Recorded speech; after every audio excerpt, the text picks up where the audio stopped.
السلام علیکم ورحمۃ اللہ وبرکاتہ۔ ناگہانی مصیبت سے بچاؤ کا نبوی نسخہ۔ بسم اللہ الذی لا یضر مع اسمہ شیء فی الارض ولا فی السماء وهو السمیع العلیم۔ بسم اللہ الذی لا یضر مع اسمہ شیء فی الارض ولا فی السماء وهو السمیع العلیم۔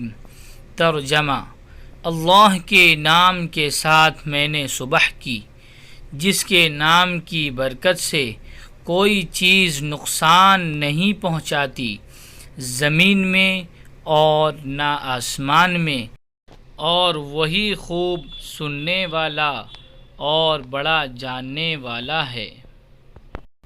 فضیلت: جو شخص اس دعا کو 3 مرتبہ پڑھ لے تو کوئی چیز اس کو مضرت یعنی نقصان نہیں پہنچائے گی۔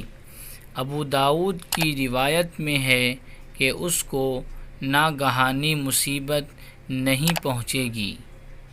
اللہ تعالی ہم سب کو عمل کرنے کی توفیق عطا فرمائے۔ السلام علیکم ورحمۃ اللہ وبرکاتہ۔